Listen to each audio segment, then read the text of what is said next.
How lucky are we to have Chris Coe in the work to end homelessness? Yeah.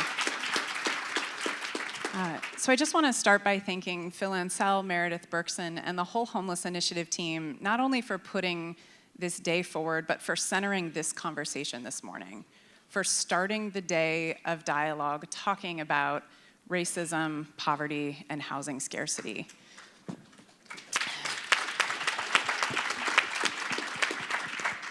I think this is the most important conversation we can be having in this field, and our hope is that this conversation this morning permeates your discussions all day and far beyond that.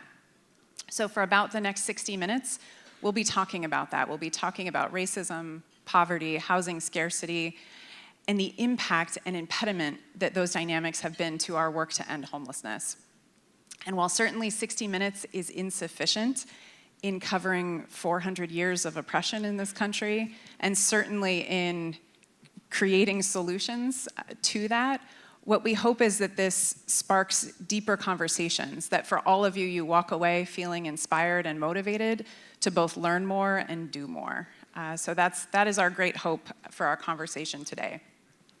I'm going to start by introducing who's up here just by name, then I'll share some context, and then we'll dive into some questions for this remarkable panel. You all are really in for a treat. This group of folks is truly remarkable, and we have so much to learn from them. So I'll just share who's up here with me. Starting to the left, we have Angela Lebu, COO of Coalition for Responsible Community Development.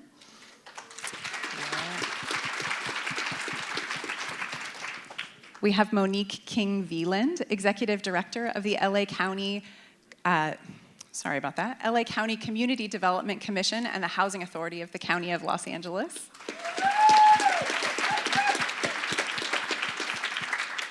We have Earl Edwards, doctoral student researcher at the UCLA Black Male Institute and co-facilitator of the Ad Hoc Committee on Black People Experiencing Homelessness.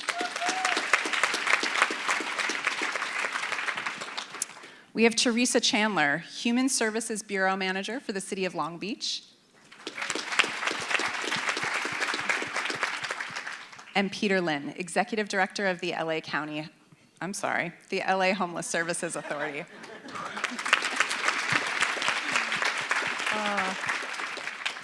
All right, so many acronyms and titles. Thank you all for bearing with me.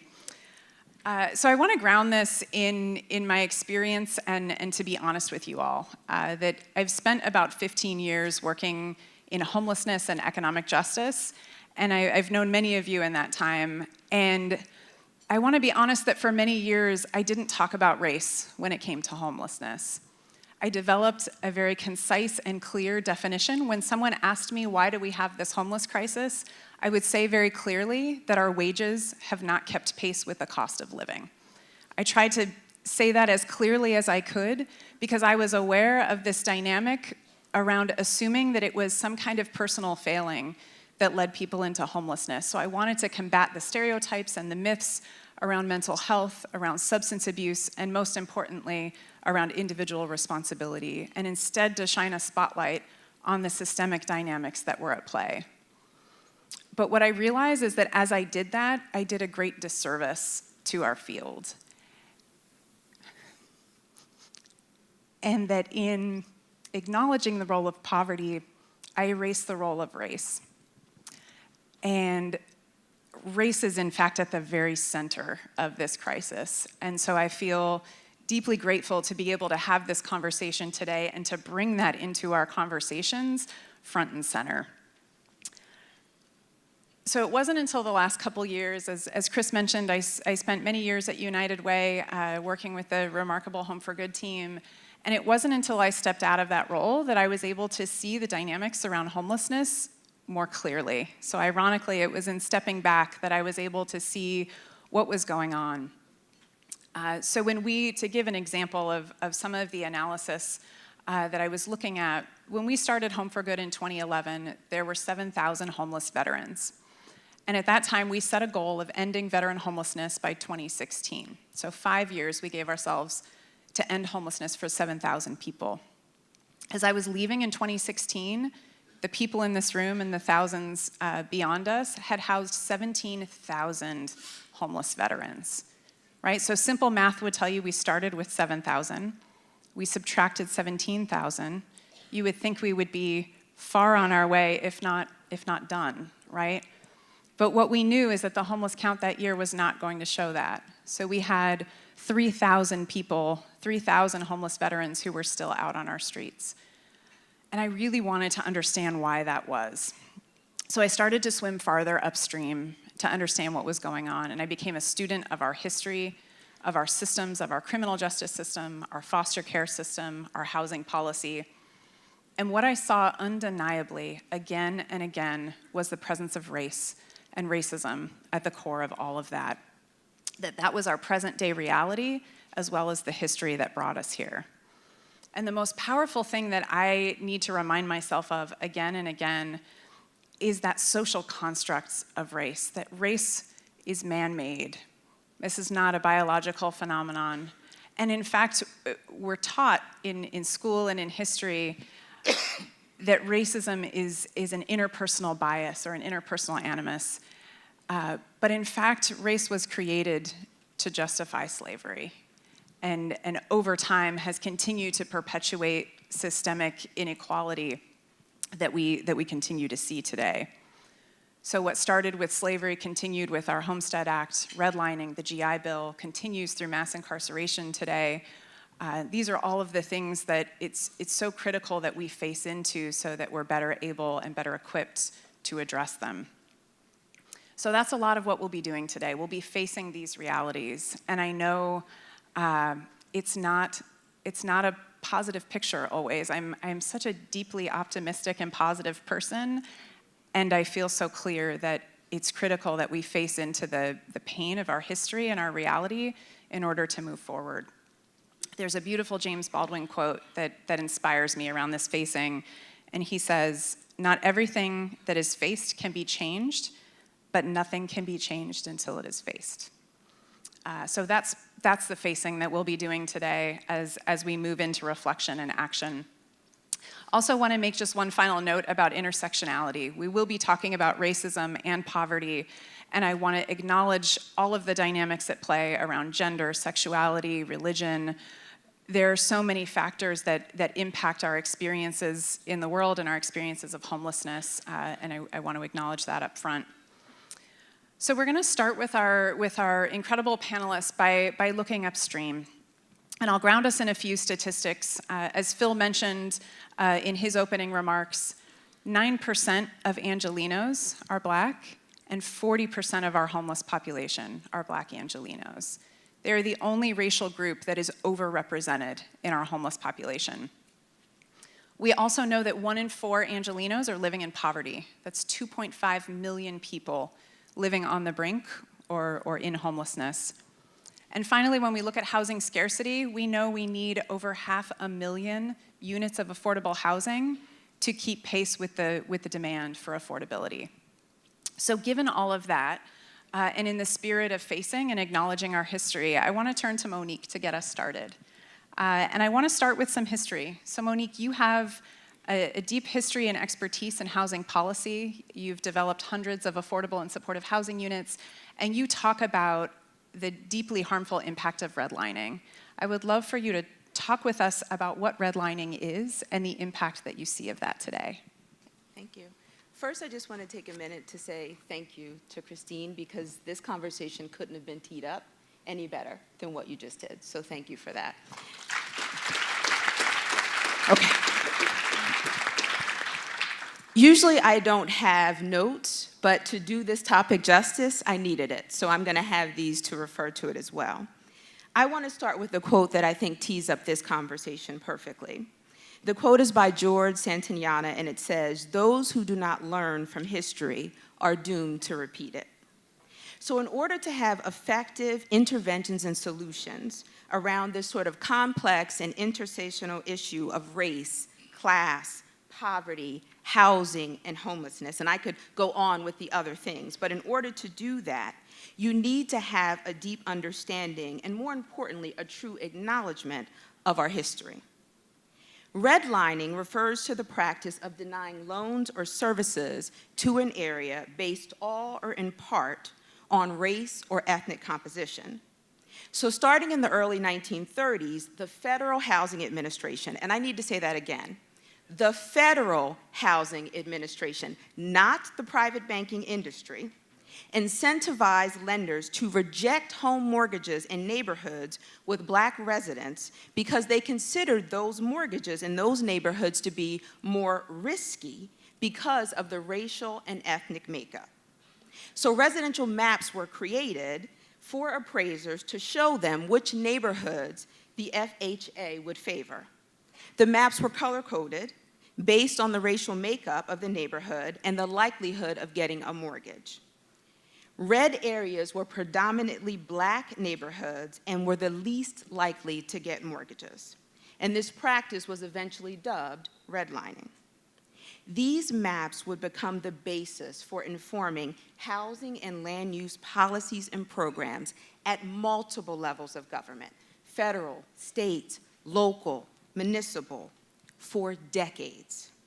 So redlining and other racist housing policies, which eventually started to become illegal going into the 70s, segregated and isolated whole communities based on race and ensured that those communities received little to no investment.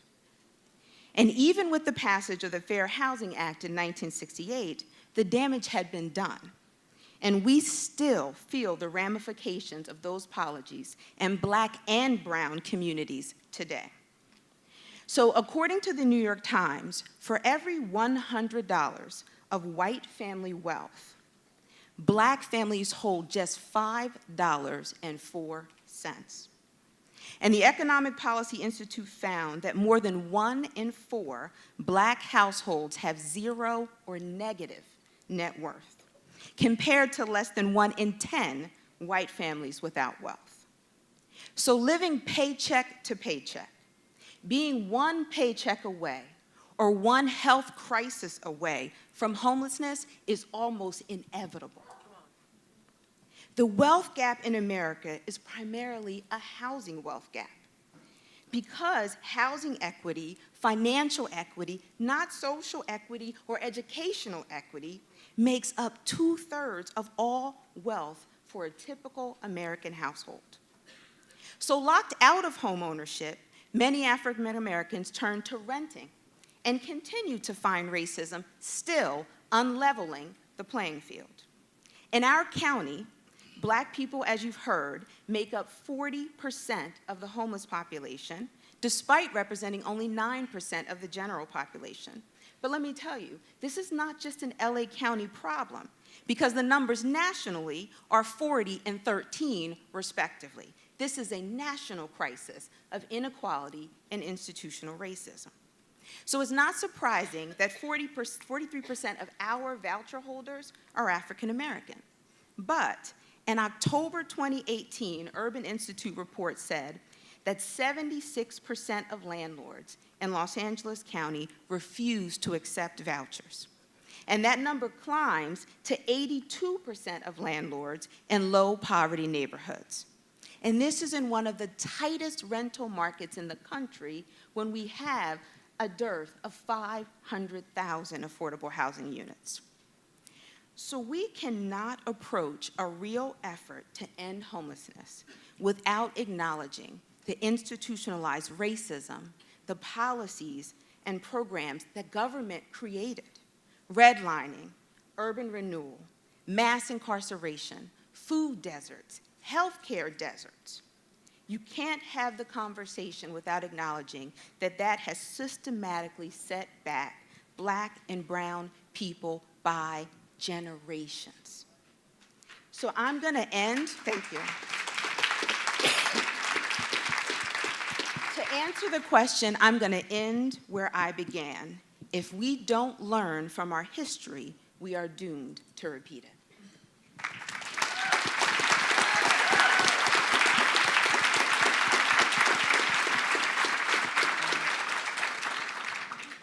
Monique, I'm so happy you're here. Here globally, here right now, but here in LA. So glad you're here. So Earl, I'm going to turn to you. We're going to swim even farther upstream, and we're going to talk about our education system. You spent time as a high school teacher, and now as a doctoral student researching structural racism in our school system. So I'd love to hear from you. Can you speak to how our education system is creating these disproportionate outcomes? What are you seeing in those early stages of a child's life, but also in the early stages of those systems? Yes. Hello. As an educator, one thing that I never thought about was students experiencing homelessness in my class. Can I get a show of hands? Who here works for a school or an educator? Okay, so we have a couple. I was a special education teacher, so I worked with students that had a lot of challenges, and because they had other challenges, I never thought about their housing situation as being another challenge they had to go through. And I've been doing research in LA County, and I found out that 60% of black people, black kids that are experiencing homelessness in LA County are graduating high school. The county average is 82%. Now we break that up by gender, you see that 55%, only 55% of black boys who are graduating high school are experiencing homelessness and also able to graduate high school. So it speaks to a higher level of disparities even within the homeless population. So when I think of structural racism, as a researcher and also as a black man, I think about how I navigate life and how the structures around me and institutions around me interact with me. So I experienced homelessness for 6 years, all throughout my high school career and also in middle school, and also was in foster care. And I think about living in a shelter and having to wait to go to school because I had a meeting with the shelter that my mom I had to go with my mom to be at. And then I think about how I missed the bus, so I had to walk to school. And because I was walking to school, and school was already in session, I'm now being stopped by police officers asking why am I walking on the streets when I should be in school. So now I have an interaction with the policing system, right, and incarceration system. Then I get to school, and I'm punished for being late.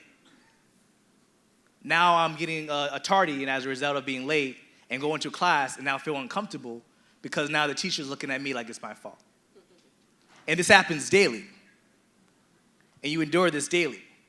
And as a result of, one, the miscommunication, because a lot of times teachers don't know who's homeless in their classes.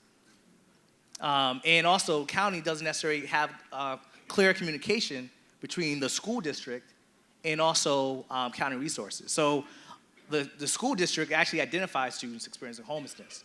LA County, we have about 50,000 students experiencing homelessness. And they include the definition of doubling up. And doubling up is living with family members or other people as a result of a crisis, a financial crisis. And our HUD definition, we don't include them. So a lot of times they go unnoticed and invisible. And as an individual that doubled up, I can tell you, when you're living in someone else's space, it's very, very stressful. You never know how long you're gonna stay there for. You love the people that bring you in, but they're also sacrificing a lot for them because, as we talked about, a lot of black people are living in rentals.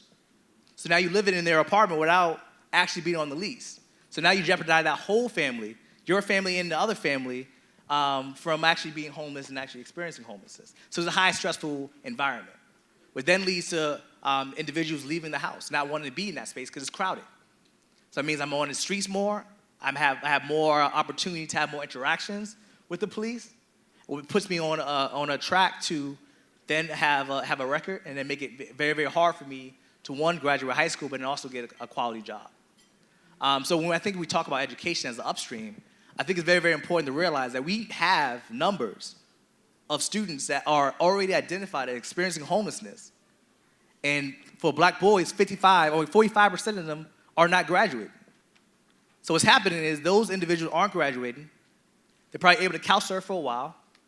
They get to 25 years old and they lose all their family resources, and now we see them on the streets. And we're like, oh, this is their first time experiencing homelessness. But not knowing that they've been traumatized and had experienced this almost throughout a lot of parts of their lives. So I think it's really, really important that when we start thinking about homelessness in schools, we're starting to see about them as indicators and helpful places where we know children are at so we can provide them with resources and make sure that they don't fall into homelessness as adults. Because we already have resources, we already know, we have 50,000. And if we're not doing the best we can to make sure those 50,000 students leave, are able to go to college, are able to be in position to get quality jobs, then we're doing them a disservice. Thank you so much, Earl. Yeah.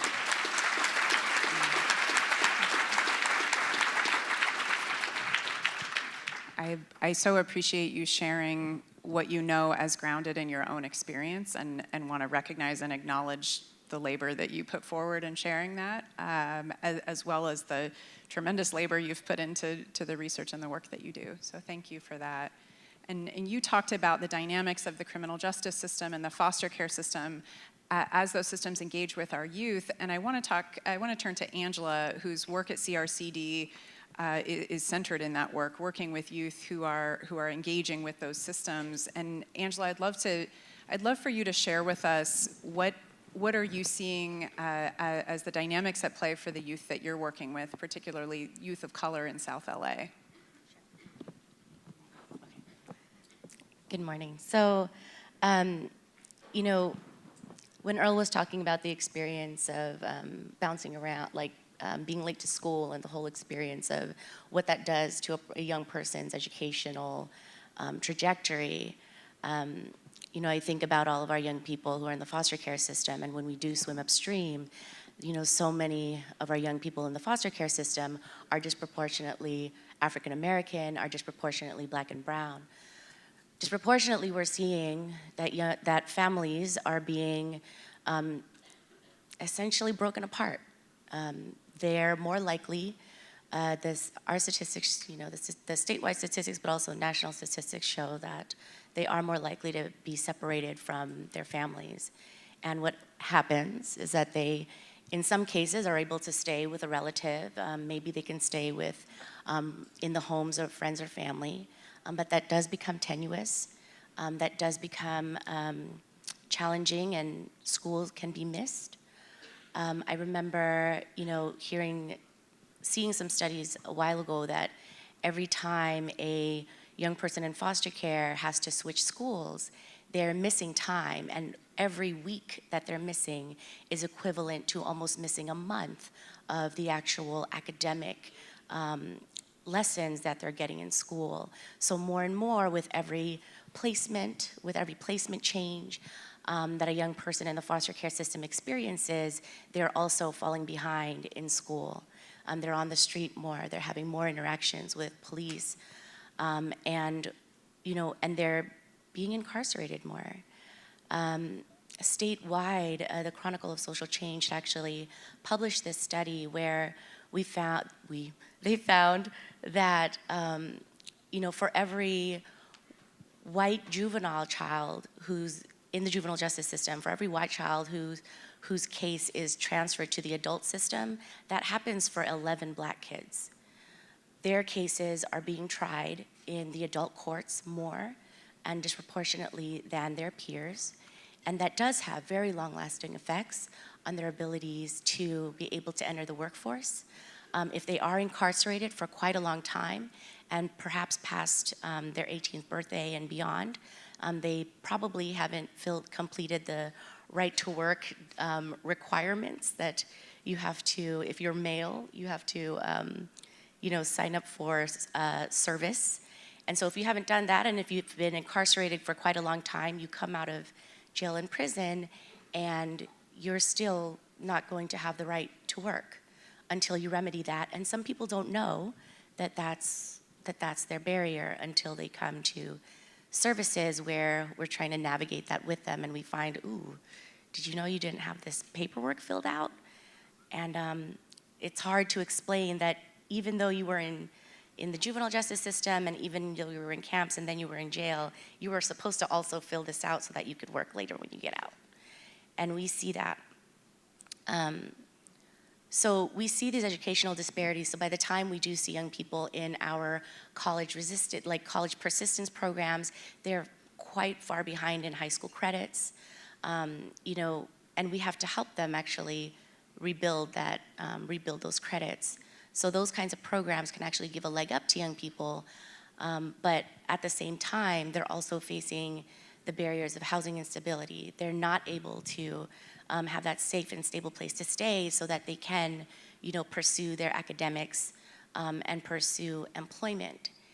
I think some of the challenges that we see most acutely are, when we do see that we have a young person who wants to work and their criminal record doesn't allow them to. We have young people who are matched to a housing resource and they've been approved by perhaps a COLA, but the property management says that, well, we do a broader criminal background check, and so even in those cases, they're still denied. And we see it very clearly when we're trying to help young people just figure out how to feel safe and stable when they don't have that network of support. And there are so many nonprofits in this room today that are doing this work every day, working with young people to help them find family, to help them find community, and to help them find stability. And our systems and policies prevent that. And those are real barriers that we're seeing every day. So I just want to really highlight that when we think about swimming upstream and we think about where we can make the most impact, I think the statistics that show us the challenges with the disruption of families being torn apart really merit us working more closely and supporting our departments like the Department of Children and Family Services so that they can help keep families together more, so that those kinds of networks don't break down and they're not exacerbated by the additional policy barriers that then young people and their families face as they try to navigate their way out of poverty. And I know we're going to talk more about kind of those other things, so thank you.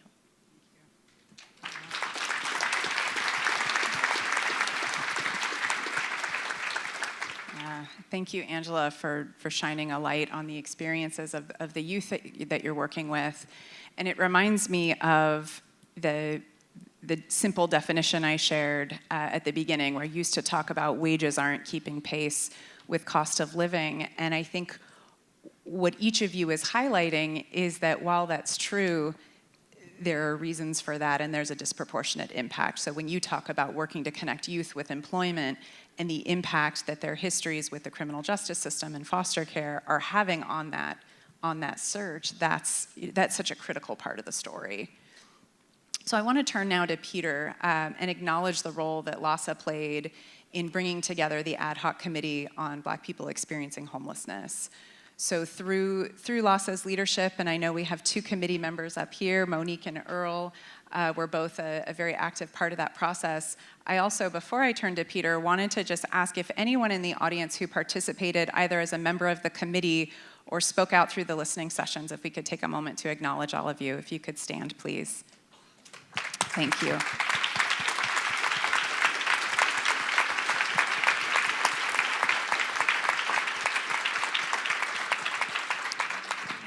I just want to acknowledge what a tremendous and I know emotional undertaking that process was and continues to be, as it is both personal for so many people who were engaged with it, but also a huge part of the lift that we need to do in this work. So Peter, Angela was talking about the criminal justice system, foster care system. Can you talk a bit about the findings through the committee around what are we seeing in our homeless population and the ways that is connecting with our foster care and criminal justice systems? Thank you. I think that there's no more stark representation of structural racism in our culture than the stats on criminal justice, people incarcerated, people with histories of incarceration. If you look, obviously, we talked about the population, the general population in the county of Los Angeles, 9%. Our jail population is 30% Black. So right there, you have an extraordinary overrepresentation of people who are currently incarcerated. When we looked at the data for people who are homeless, talking about the unsheltered homeless population, if you look at, we asked folks, in the demographic surveys, do you have a history of incarceration in jail or prison? 64% of the Black unsheltered population, adult population, have a history of jail or incarceration. And one of the things that was fascinating to look at the data, 65%, is that better? Sorry. Thanks, Phil. 65% of the non-Black population had a history of incarceration. So they're essentially parallel, and what I think that represents is that our unsheltered population effectively represents our incarcerated population. And incarceration is one of the most devastating things we can do to a person's opportunity. And the fact that we're over-incarcerating Black, particularly Black men, at such tremendous rates has a devastating long-term impact on people's economic well-being, on their social connections, and on all the ways that we participate in our culture. I think that's one of the starkest findings. I think that when we talk about our child welfare system, the child welfare data was equally stark. If you look at families. The Black homeless families with minor children were 8 times more likely to have a child welfare system involvement than non-Black families. So really stark overrepresentation there, 16% versus 2%. And DCFS presented data in the course of this. There was a large effort by many different agencies to bring forward the data that they have on these disparities and on the impact of their programs. DCFS presented information, 24% of those, their involved families were Black.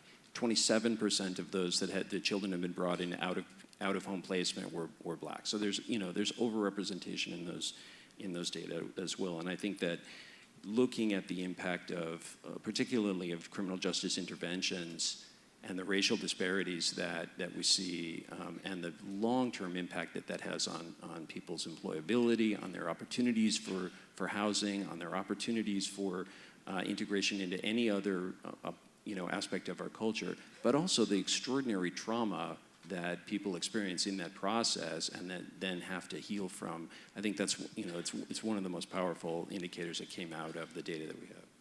Yeah, thank you so much. And I think to all of you who have spoken to these upstream dynamics, I hope for all of you listening, your wheels are turning about the interconnectedness of all of this. So thank you for that. Now we're going to take a look at our homeless system as it exists. So we're going to swim a bit back downstream and look at the current homeless system. And I want to turn to Teresa. So Teresa, in your work in Long Beach as the Human Services Bureau Manager, you have a significant focus on health and wellness, and you've talked about the impact of trauma and how our homeless system can either exacerbate that or support the healing process. So I'd love to hear from you what you think about when it comes to health and wellness in our system. Sure. Thank you.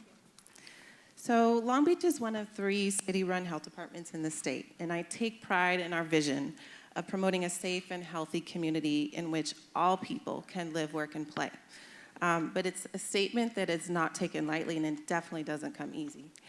To achieve the vision, we must address the social determinants of health through an equity lens. Only when we address the root causes, and then the root causes of the root causes, can we get to the ultimate outcome of healthy living. We also keep at the forefront of service planning and delivery that the disproportionate number of people of color who are experiencing homelessness in communities in Long Beach, across the county, across the state, across the nation, is a testament to the historic and persistent structural racism that exists in this country. So collectively, we must take inequity and the structural trauma into account. We must take it seriously, and we also must plan accordingly. So the Continuum of Care in Long Beach has done a lot of work over the years, and we continue our efforts to build a quality system that moves people out of homelessness into housing and connects them to services and support systems. We also acknowledge that there's not a cookie-cutter approach in order to do this. So though we're working on upstream prevention models, we also acknowledge that the reality is, and what we've been speaking to today this far, is that we're definitely not there yet. And though we're making great strides to get there, we understand that decades of employment discrimination, mass incarceration, the segregation exacerbated the problem, the effects of which are still felt today and manifest in a variety of racial inequities, including homelessness. So upstream efforts must also dive into other systems, as we've been speaking of, so criminal justice, child welfare, foster care, education, everything my colleagues have been speaking of, and implement solutions that stem the tide of homelessness at the point of inflow into the system.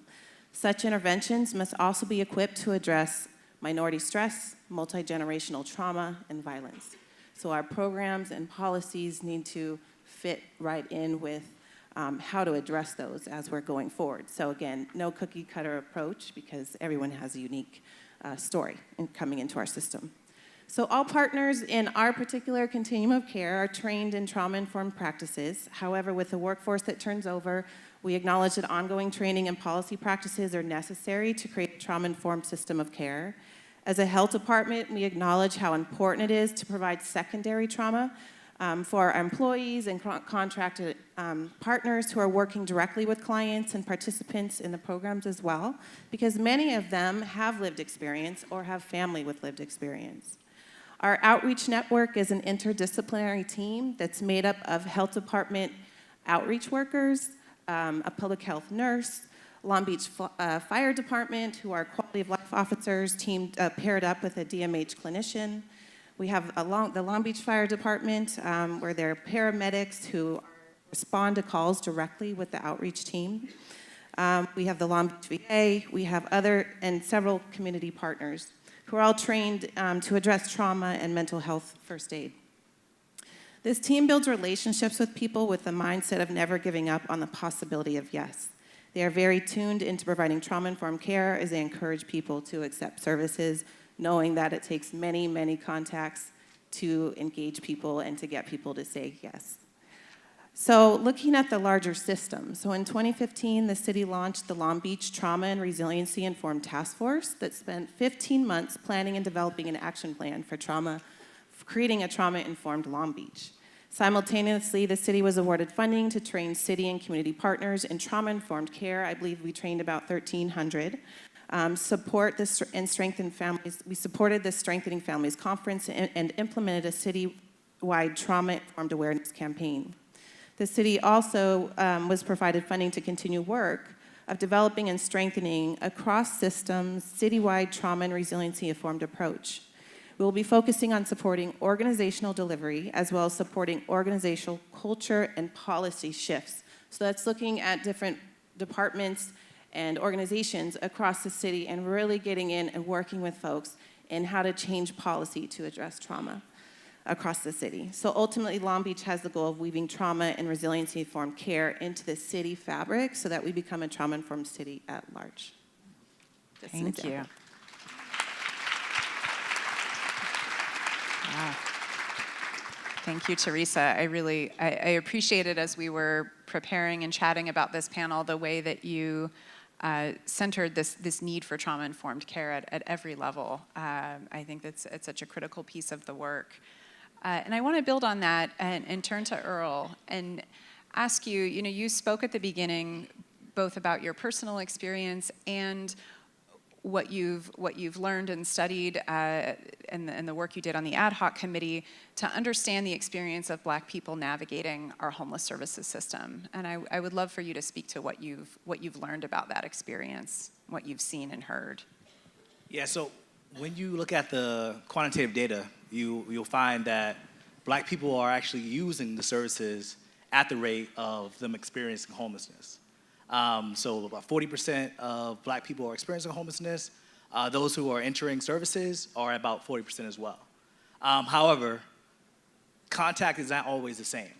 And I think that's one of the most important parts that numbers can't really show us. So for example, I was talking to a young man who is gay, who went to a shelter that was geared and focused on individuals that are gay. And he walked in, and one thing he realized immediately, that everyone in the room was scared of him. And he did not feel welcome at all. So he immediately left.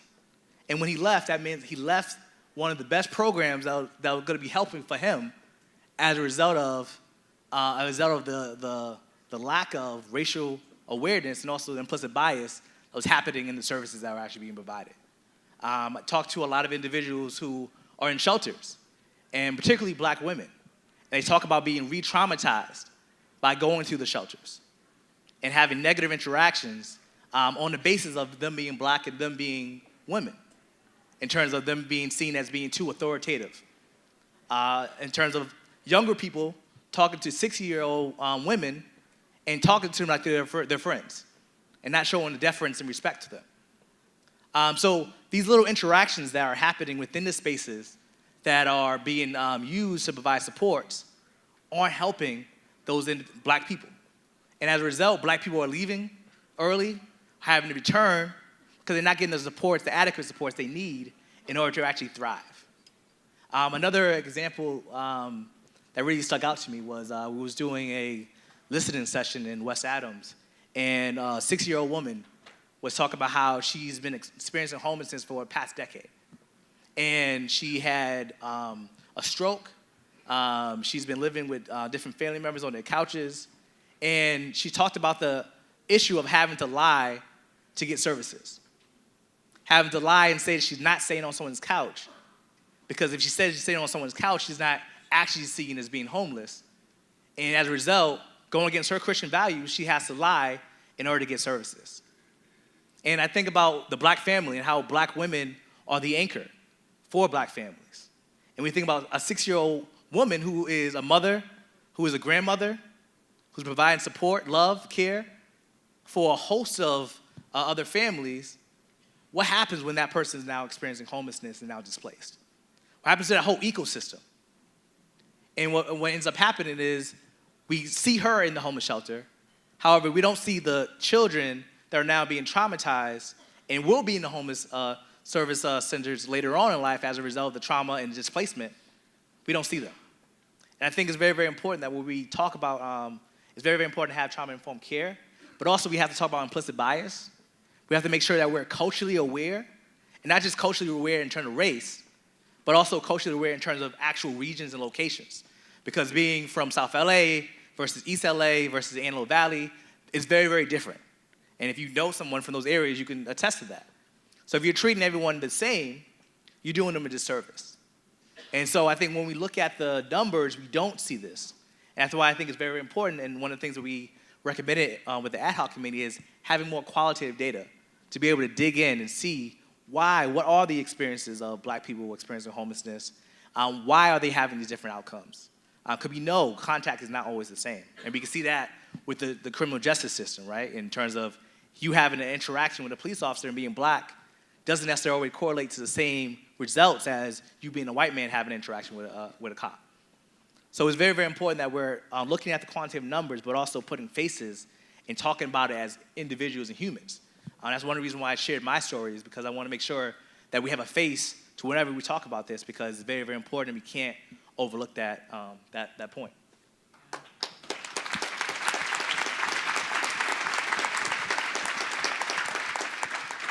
Thank you so much, Earl. And it really resonates, that idea of balancing the quantitative and the qualitative. And I think particularly the intersectionality that you spoke to, that's what comes alive when we hear people's stories, the layers of experience that the data can't bring to life in the same way, and yet the data is so critical in our facing as well. So I want to turn now to this question of housing, and what does it mean for people to move off the streets and begin to heal from the trauma of homelessness? And in the same way, I was thinking about this dynamic that when we talk about racism, we often talk about people of color, and we don't turn the lens on white people to see the role that whiteness plays in racism. And in the same way, I wanted, and I'll turn to Monique for this question, I wanted to turn the lens on community. So often when we talk about people moving out of homelessness, we focus on the people who are moving out and how can they heal and what do they need to do and how can we support them. And so I want to turn that question around and ask you, as someone who's been a part of developing hundreds of developments, both here and on the East Coast, what can the community do? What's the community's role in either thwarting or supporting the healing for people moving off our streets? Wow, so they just held up like the 10-minute sign, and that could take another, like, you know, You've got 20, time. 30 minutes, but I'm going to hold tight. I still need more than 20, too.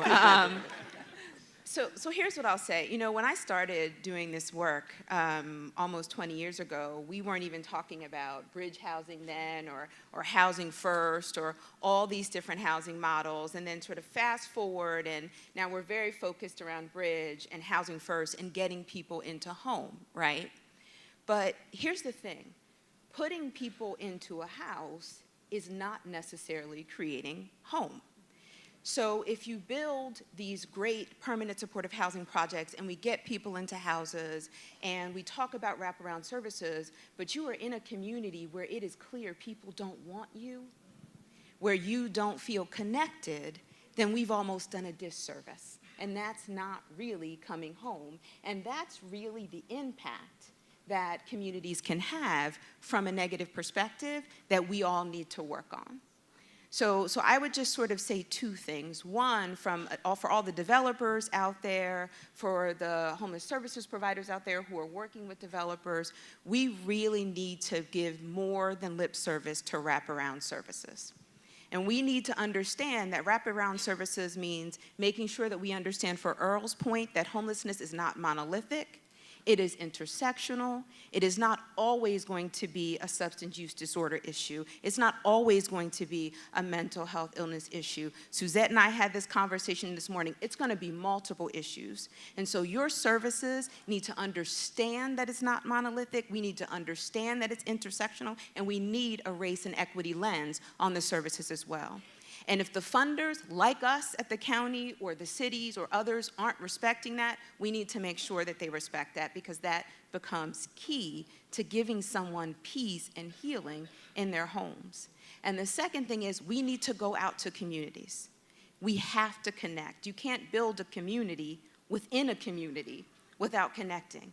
So we can't build the pretty buildings and wrap around the services and think someone isn't going to walk out to go to the store down the street and have a horrible interaction and still feel at home in their space.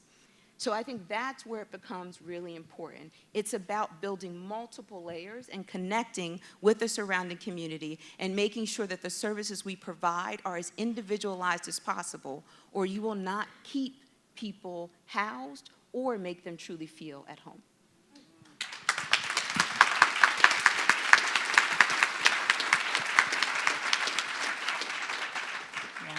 I could feel that in my gut, that notion of when you're not welcome somewhere, you know it. I would imagine we've all had some kind of experience in our life where we've known we're not welcome somewhere, and you know it. And to imagine the trauma and the toll that takes day over day, year after year is really profound. So thank you. So you talked about wraparound services. I thought, what do we need to wrap around the community? Like, how do we wrap around them? Because that is as much the challenge here.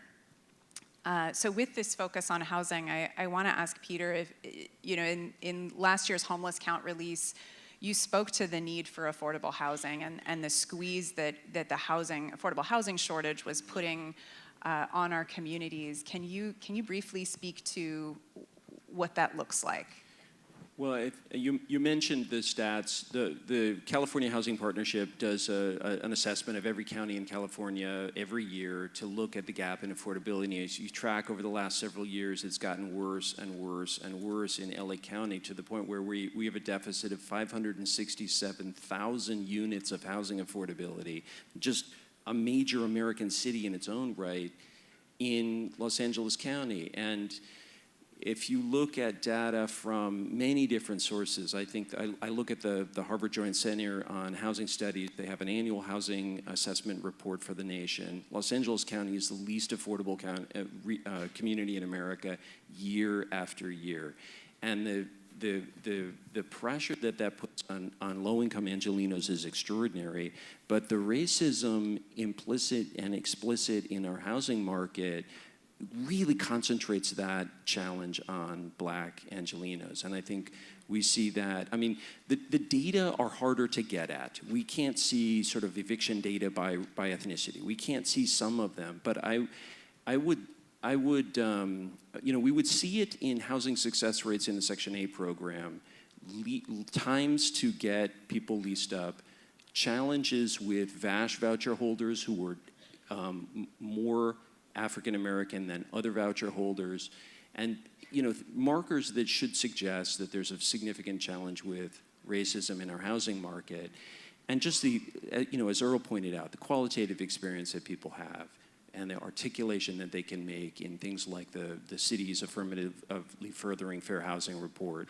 and the data that says, half the people that, who had experienced a challenge in the housing market were Black. That, we have the least affordable housing market in America and a really challenging market for people of color, and particularly Black Angelenos. And I think that puts an extraordinary pressure on people. Thank you. And I'll turn now to Angela, because I know your focus has been on employment, and you touched on this briefly at the beginning, but I'd love for you to speak to what are you seeing as the youth that CRCD is working with are seeking employment? What are some of the challenges and opportunities that you see there? Thanks. So one of the things that we're really seeing when we're trying to help young people find jobs is just the lack of, since they're not coming in with a lot of experience, they're automatically not really being considered for some of these positions. The positions that they are getting into are not the kinds of positions that you might think of as a career pathway that leads to family sustaining wages that can grow with them as they grow and want to have their own families. And so it's this real limitation of that access to employment that really has a trajectory to family sustaining wages that we're finding is very acutely felt. And we know that that's not partially, but it's really because of all of these other things that they've experienced growing up without the gaps in education, the experiences with incarceration. And undeniably, we're seeing that our young Black kids in our programs are the ones who are facing these challenges more often. They're not getting the jobs. They're getting more. They're experiencing more turnaways from interviews, and more unsuccessful interviews than we are seeing with other non-Black young people that we serve.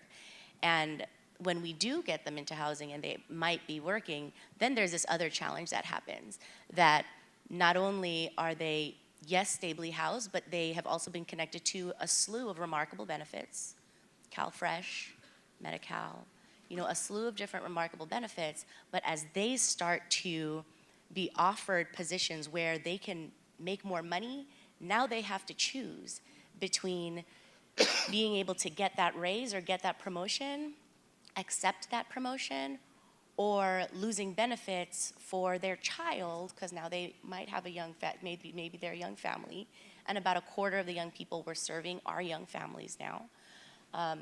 Now they have to choose between whether they can accept a raise and whether or not they can still be eligible for their housing resource, or that they can be eligible for food, for benefits that help them live.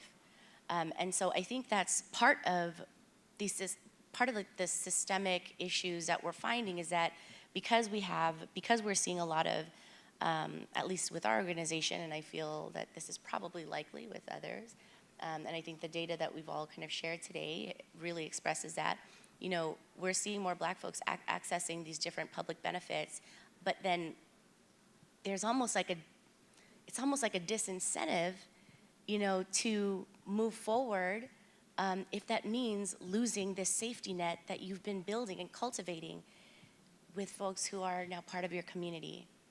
And that's really tough to figure out. And I would love to see, more discussion about that. How do we change policy? How do we have those discussions so that there is some flexibility, there is some leeway, so people can actually move out of poverty, and really use these resources as a safety net, but as a safety net that can truly be temporary.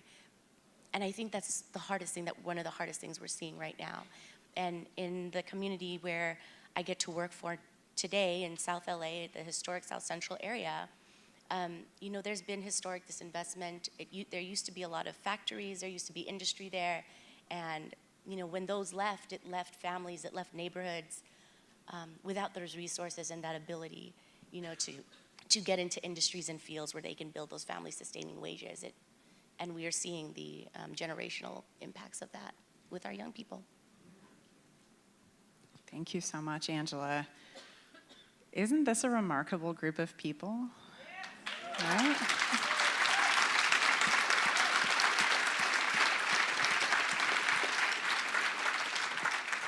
It's really hard to clap with a giant microphone in your hands. I've discovered this every time I try. So how many of you have had an aha moment sometime in the last 50 minutes? Something clicking into place, something new? You can be honest. I mean, yeah. Okay, so a lot of you. And I know it sounds like that's true for some of us up here as well, right? So much of what we're talking about is counter to what we're taught, right? This is not the history or reality that we learn in our history classes in school for most of us, unfortunately. I've got young kids. These are some of the questions I'm now asking as we interview kindergarten teachers. They're a little bit taken aback by our questions about Christopher Columbus and slavery, but we gotta start young. But this is, I've found that for me, it takes hearing these things over and over and over again to counter decades of training that my brain had on a very different reality. So to our panelists, you have 800 people in this room, many of whom have now had some kind of aha moment or new realization. I'd love for each of you to share one thing that you would call on this audience to do. What is a next step? It doesn't have to be a grand next step, it can be, but it can be something simple or something profound that you would call on the folks in this room to do. And I'll start with Teresa, and then we'll make our way down this way to Earl, Monique, Angela, and then back around to Peter. So Teresa, let's start with you. All right, so I have a whole bunch of notes here that I wanted to go through. And what it is in my heart and my call to action, it's like, throw the notes behind me. What it really means is connection. I like what Monique said. We've been in Long Beach really working with community partners. Our mayor did a call of action around a study around bringing everybody in and addressing homelessness with a task force. And I realized in that space how many community members there are that do want to be connected and that do want to help and that do want to get involved, but people just don't understand how. They don't understand what's happening in cities and in schools and in our structures already. So it's really easy to look at the glass half empty of what's not happening, but also looking at what really is, what's already there, the resilience of our community, how beautiful everybody is. Getting people to understand that our neighbors who are living outside are our neighbors. And it's all of our responsibility to step up and figure out how to make it happen so that we can create this fabric and tighten the fabric for everybody. And it sounds good and fluffy. My staff calls me fluffy all the time, but it really is. It's just, I have to stay that way. I'm a mom of two little girls, and I have to be fluffy because they have to understand that they can live in a society where everybody gets that opportunity for success. So it's connection within a community, and what does that look like? It's putting down phones, getting away from emails, and making a personal connection. And until people do that and give out their hearts, a lot of folks just don't understand what's happening. So that's what I would say. Thank you.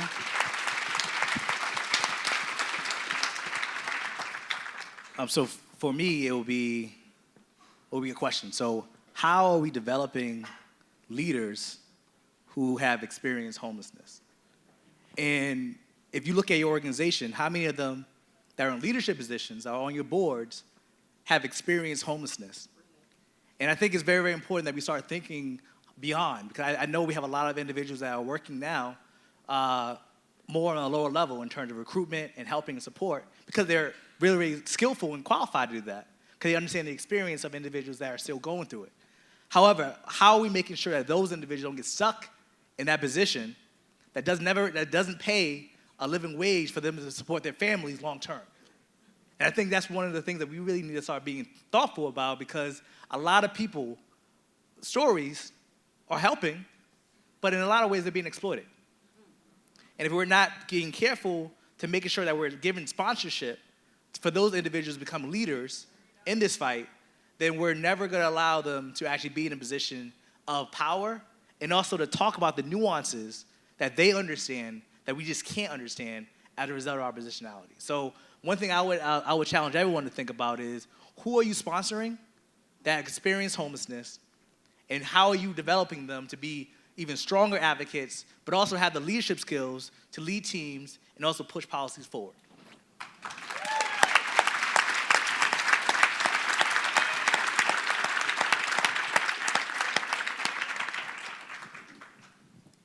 I don't even know what to say after that truth to power. 'Cause that was truth to power.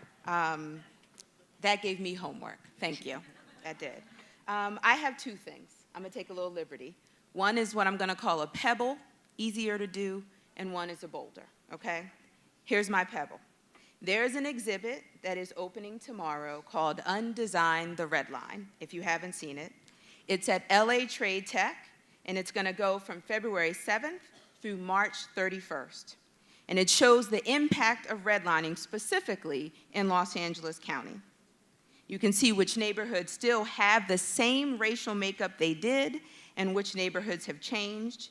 You can learn about how each community has evolved since the 1930s, and you can join discussions and talk about changes that now need to be made, understanding the foundation that institutional racism and policies created. So I would encourage you all to attend and bring a friend.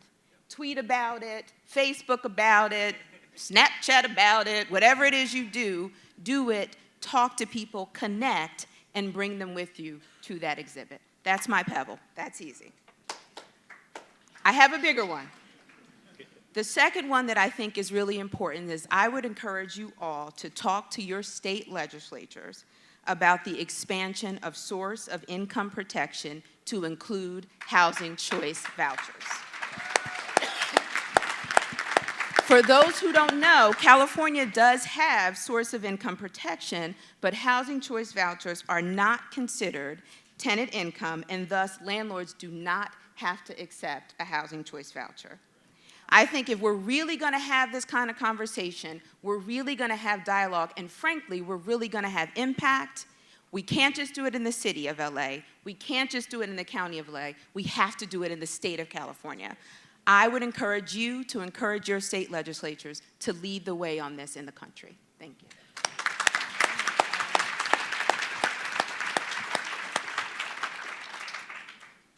I don't know how to follow that, but so I would completely and wholeheartedly agree with everything that's already been said, and I would say that the one thing that I would add is to partner. None of us does this work alone, and the challenges that every person that we get to serve are complex and comprehensive, and they cannot be solved by one person, one organization, one system. So I would say partner. There's so many ways we can do that. And I hope that we can find ways to do that in the smallest, in our individual interactions, but also with our systems and policy.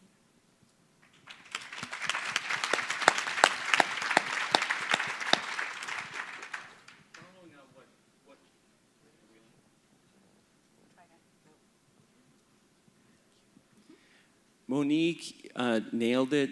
Source of payment, source of income, we've got to get. We cannot let landlords use Section 8 as a proxy for denying Black people housing. That is what is happening. The other thing we have to do is ban the box on housing applications. We cannot let people's system involvement, criminal histories be a proxy for letting Black people be denied housing. So that's just sliding in a support for Monique. The one that I wanted to say, redlining transferred enormous wealth out of African American hands in the 20th century. The major engine for wealth creation in America was housing. That left communities of color, particularly Black communities, more impoverished. That meant that the community-based organizations that are in those communities have less charitable contributions, have less donation support, they have less infrastructure and operating support to operate, which meant that they were less competitive historically in going after what was the mainstay of our homeless assistance system continuum of care grants. There are fewer of them in Black-led organizations, and there are fewer of them in Black communities, which has led to a disparity in the way that homeless assistance grants have been delivered. They couldn't make the match the same way that white-led and white community-based organizations could do. They were not competitive. They didn't get those grants. It is incumbent on funders to take cognizance of these disparities as we make funding decisions, and particularly where philanthropy can provide operating support and core structural support to get those organizations up to the levels where they're competitive for all the grant opportunities now. I would urge you funders to do that. Thank you.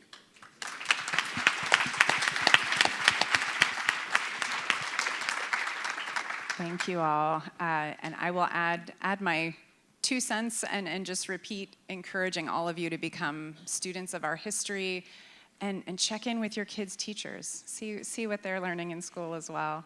I want to invite you all to give a huge round of applause for our panelists. Thank you all so much.